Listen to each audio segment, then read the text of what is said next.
All right, guys, super controversial topic. It shouldn't be. I know people are very passionate, I've realized, about Taylor Swift, and she's obviously been in the news a lot recently because of her very public relationship, and she has an army of young girls that absolutely love her. So I want to say right off the top, I'm actually talking about this to talk about the Me Too movement. I personally think Taylor Swift is very talented, and I think that she's a marketing genius, and I'm not subscribing to some of the more other people in conservative movement are making attacks against her and her relationship. I don't think her and Travis are going to last, but it's not important to me. I don't think it's significant. I have been talking about Taylor Swift for years on my podcast, and the reason that I've done that is because there's something else that she does when she's not on stage, and it's incredibly important that we talk about it no matter how much you like Taylor Swift. One of the most toxic things that we are fighting in our society is feminism, this modern age of feminism, and which has led to the Me Too movement. You know, women crying, making allegations against men, no proof that the allegations are real, men losing their entire lives, the Me Too movement. And as someone who is a mother, I am the same age as Taylor Swift. It's really funny that people don't realize that Taylor Swift is going to be 35 years old this year because she has branded herself as a teenager, which I think is part of the reason why people defend her so much. They're like, no, she's a child. And I'm like, nope. She is a calculating adult woman. She could have 3 children just like me. I'm 35. I'm going to be 35 this year. She's going to be 35 this year. So it was really interesting to see the comments on this episode already when people are just shook at the fact that she's even going to be turning 35. Again, hat tip to her very strong and brilliant marketing strategies.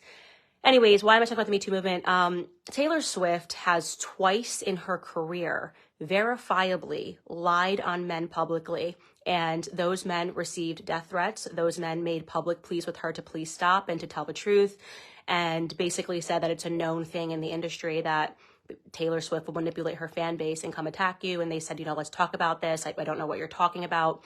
Nothing more evil in my view than what she did to Scooter Braun. And she completely got away with it. And she only got away with it again because she wrote a post that sounded like a diary entry to her fans when she was 33 years old. And she was like, I wrote these songs on my floor. I never wanted this man. Like all of the feminism buzzwords to make it sound like she was being raped, honestly. And her fans literally tried to kill Scooter Braun and his young children. They had to get security, and he pleaded with her publicly.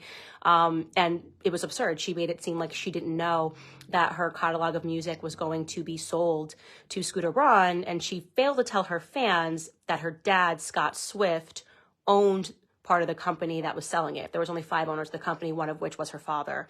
Utterly absurd. You would have to have zero business acumen to believe that Scott Swift's company was being sold, and he had no idea.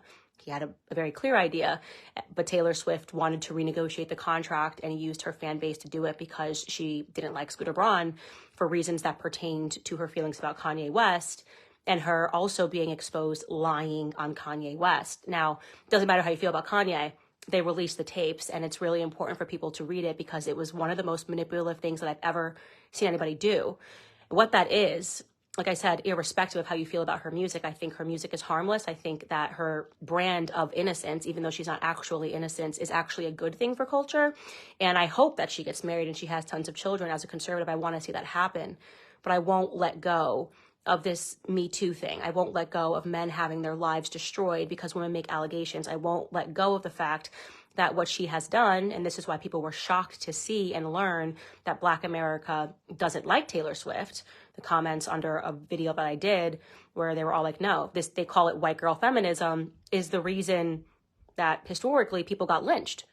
Literally, you make an allegation, oh, woe is me, and people got lynched. And she does use the little girls who follow her, whose brains are just simply not developed, who don't understand how business works, to get what she wants, and she destroys the lives of men in the process, destroys their reputations in the process, and it's quite ruthless. It's very toxic, and it is very much sending a lynch mob on somebody. And so you are allowed to be nuanced. You are allowed to say, I think her music is catchy and great, and I also want to say I commend her work ethic. I think she works very hard. I've heard that every single one of her tour stops, she shows up on time because her brand is perfection, and she cares a lot about her brand and what her fans think, which is why she knows that she can use them to get what she wants in business. It's always the threat of what she'll say publicly before her little girl fans will try to ruin someone's life.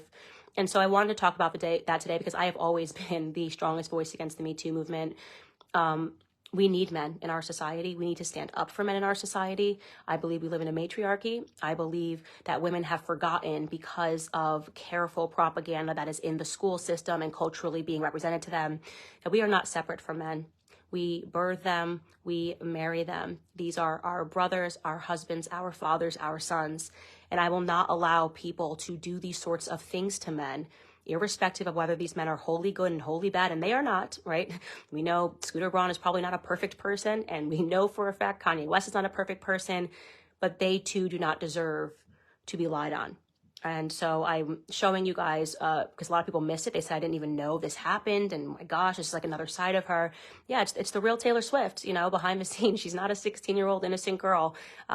She came from a wealthy family. Her dad negotiated her contract and took a piece of the company when he negotiated for her when she was 15. Her dad is a financial executive. Her mother was a marketing executive. She came from a ton of privilege. She was not an artist that was ever taken advantage of in any circumstance.